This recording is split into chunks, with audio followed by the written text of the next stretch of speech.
Assalamualaikum warahmatullahi wabarakatuh. Di sini saya akan menjelaskan PowerPoint yang telah disusun oleh Lila Ayu Margolang dan Salsabila Bukhari. PowerPoint kami menjelaskan tentang pencatatan perkawinan, perjanjian perkawinan, pencegahan perkawinan, dan pembatalan perkawinan. Bab 1, pembahasan tentang A. Pencatatan perkawinan. Menurut doktrin hukum Islam klasik, perkawinan dianggap sah dan terjadi adanya ijab atau menyerahkan, dan diucapkan oleh wali dari pihak calon istri dan adanya qabul atau menerima, yang diucapkan oleh pihak laki-laki dengan dihadirkannya saksi. Di sini ini maksudnya dari pencatatan perkawinan ini adalah sahnya pernikahan itu ketika ada saksi. Ada saksi dari perempuan dan ada juga saksi dari laki-laki. Saksinya itu ialah 2 orang muslim atau 1 orang muslim. Itu yang dinamakan pernikahan yang sah, dikarenakan adanya saksi.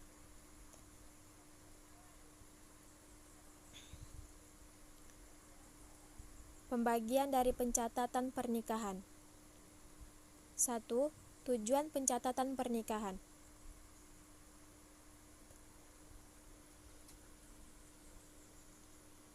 Pencatatan pernikahan bertujuan untuk mewujudkan ketertiban perkawinan dalam masyarakat. Pencatatan pernikahan ini bisa dijelaskan sangat penting dalam pernikahan wanita dengan lelaki. Kenapa? Karena jikalau tidak ada pencatatan pernikahan, maka laki-laki dan perempuan seenaknya saja menikah tanpa adanya catatan pernikahan.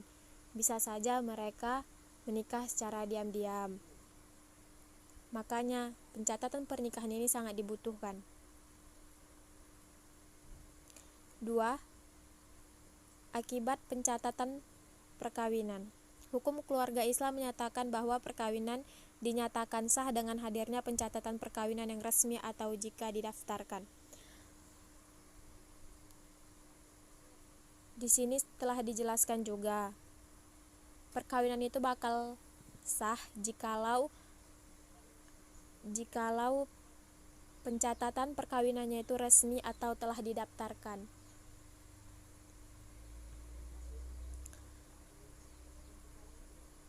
4. Akte nikah.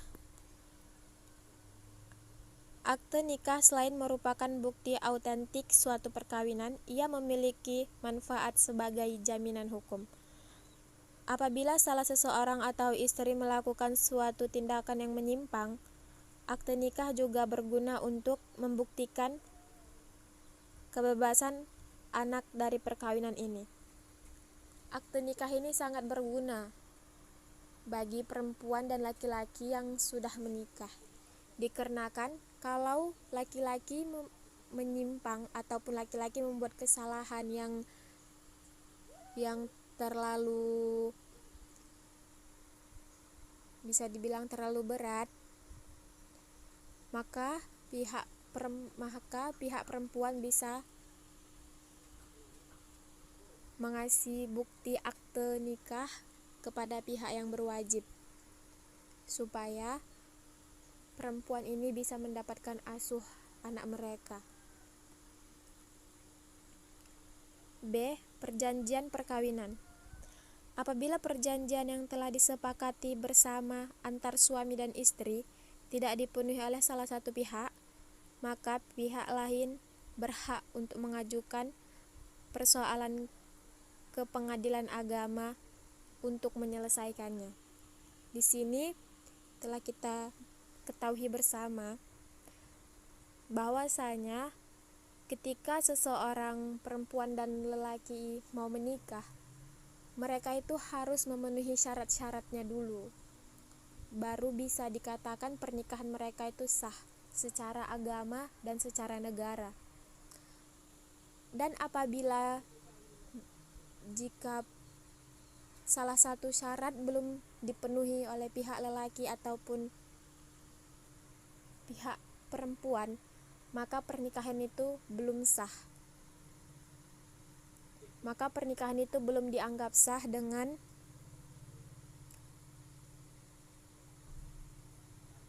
negara.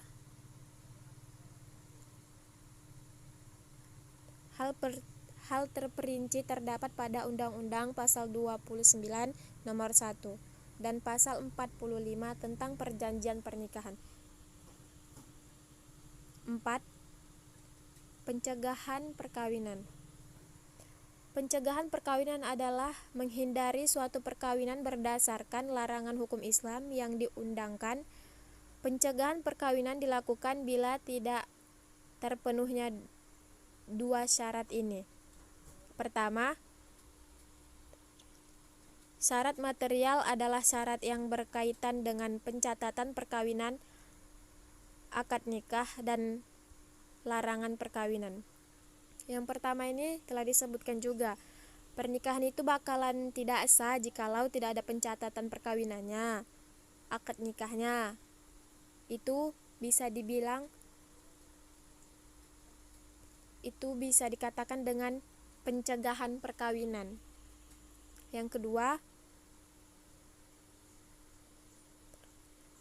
syarat administratif adalah syarat perkawinan yang melekat pada setiap rukun perkawinan, yang meliputi calon mempelai laki-laki dan wanita, saksi, wali, dan pelaksanaan akad nikah. Di sini dijelaskan bahwa bisa saja pernikahan itu dicegah kalau wali dari perempuan dan laki-laki tidak ada dan tidak memakai akad. Dan ketika tidak ada akad, maka pernikahan ini bisa dicegah. D. Pengertian pembatalan perkawinan. Pembatalan perkawinan adalah usaha untuk tidak diajukannya hubungan perkawinan setelah sebelumnya berkawin itu terjadi. Jika menurut agamanya perkawinan itu sah, maka pengadilan tidak bisa membatalkan perkawinan. Di sini bahwasanya menurut agama itu sah perkawinannya, maka pihak pengadilan itu tidak bisa mengatakan tidak sah karena agama telah mengatakan sah mereka sudah menjadi suami dan istri. Dalam pasal 22 Undang-Undang Perkawinan disebutkan bahwa perkawinan dapat dibatalkan apabila para pihak tidak memenuhi syarat untuk melangsungkan perkawinan. Namun, bila rukunnya yang tidak terpenuhi, berarti pernikahannya yang tidak sah. Perkawinan dapat dibatalkan berdasarkan Undang-Undang Nomor 1 Tahun 1974, Pasal 22, 24, 26, dan 27. Serta berdasarkan hukum keluarga Islam pasal 70 dan 71. E.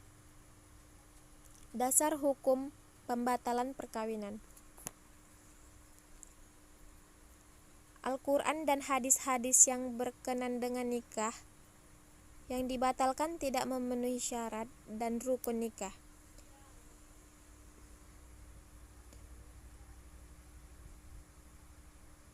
Nikah fasid, nikah terjadi disebabkan karena melanggar ketentuan hukum agama dalam perkawinan. Misalnya, larangan kawin sebagaimana yang dimaksud dalam Al-Quran Surah An-Nisa.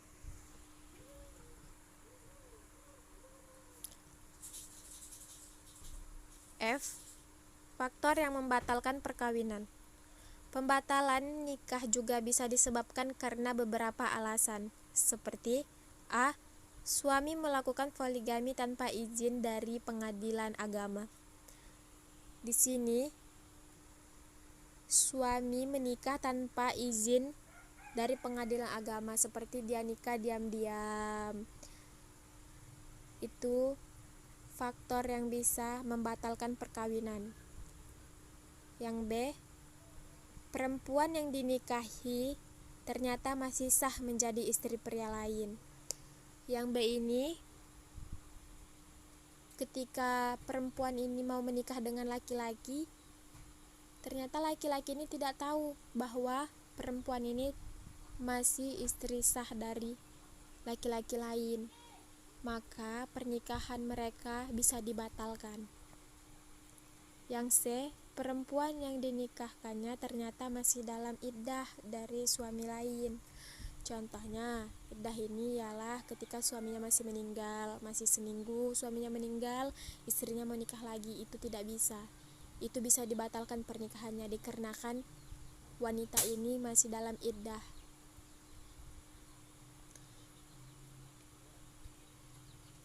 G, yang berhak membatalkan perkawinan. Mengenai orang-orang atau pihak-pihak yang dapat mengajukan pembatalan perkawinan diatur dalam pasal 73 komplikasi hukum Islam, yaitu A, para keluarga dalam garis keturunan lurus ke atas ke bawah dari suami atau istri. Di sini nih masih dikatakan dia masih keluarga masih keluarga dia gitu. Mereka bisa membatalkan pernikahannya. Yang B, suami atau istri. Yang C, pejabat yang berwenang mengawasi jalanannya perkawinan menurut undang-undang. D, para pihak yang berkepentingan yang mengetahui adanya cacat dalam rukun dan syaratnya. Yang D ini, ada para pihak yang mengetahui bahwa persyaratan pernikahan mereka itu belum sempurna. Mereka langsung melaksanakan pernikahan. Maka yang mengetahui ini, dia bisa membatalkan pernikahan itu karena mereka belum memenuhi syarat dan kecacatan itu tersebut. Hanya inilah isi PowerPoint yang bisa saya sampaikan. Semoga bisa bermanfaat kepada teman-teman sekalian. Assalamualaikum warahmatullahi wabarakatuh.